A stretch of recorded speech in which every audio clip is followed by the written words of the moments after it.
When I started off in business in 1986, I was 23, and at the time when I started off, I would have been very, very skeptical about everything that was said to me about any particular business. So if I was looking at a business or looking at a shop or looking at whatever, I'd be very skeptical about what the estate agent said. I'd be very skeptical about what the vendor of the business or shop said to me. I'd be very skeptical about everything that was represented or warranted to me. And if it turned out that my skepticism was well placed and justified, well then I was right, obviously, and I was justified in that, and I wasn't going and making a stupid, rash decision about making an investment.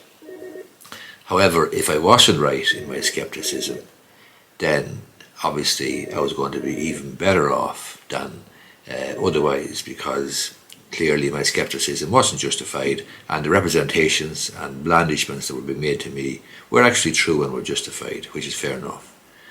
But by being skeptical and by treating representations and statements made to me with a huge degree of caution, a huge dose of salt, then I was in a strong position, because, as I say, if it turned out that they were true, well and good, and if it turned out that they weren't true, it didn't make any difference, because I never believed them in the first instance.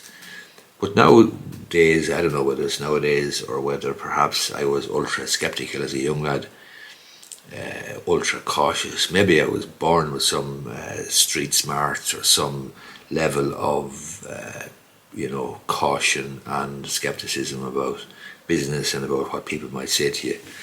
But nowadays I come across a frightening number of people who believe everything they're told, quite frankly. They're going to go into business of some description.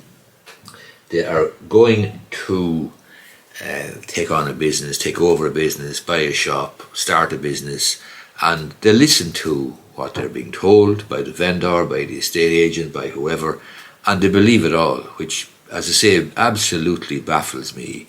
The level and the degree of naivety that I see in people coming to me looking for advice about going into business and so on is just incredible. And the biggest job that I have is actually saving them from themselves. In other words, saving them from making some ridiculous, absurd, ludicrous decision to hand over money for something in circumstances where it's far too early, far too premature, or they listen to everything that the vendor is saying to them and accepting it as true and swallowing it hook, line and sinker. Or if there's an estate agent or somebody else involved, they believe it all.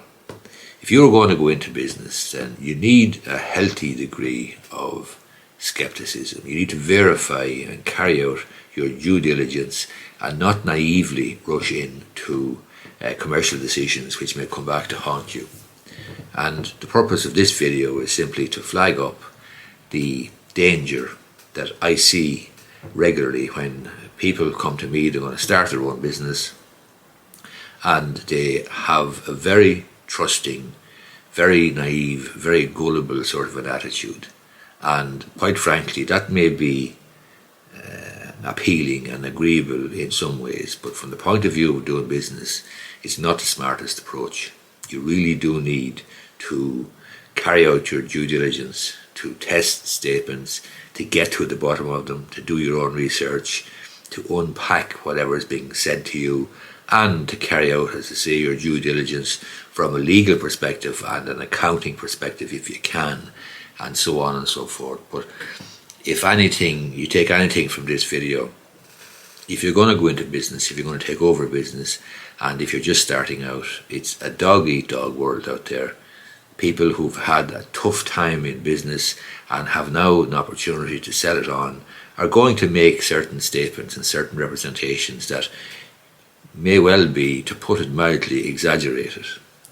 Sometimes they'll be plain untruths, and sometimes they'll be downright lies. But if you're going to start a business, if you're going to take on a business, tread carefully, proceed with caution, and don't believe the representations or warranties or statements that are made to you make sure that you carry out your due diligence, that you test the statements, and you do your own research and make your own inquiries. Hope you find this video useful. If you do, I'd appreciate if you gave it the thumbs up down below. Thanks a lot.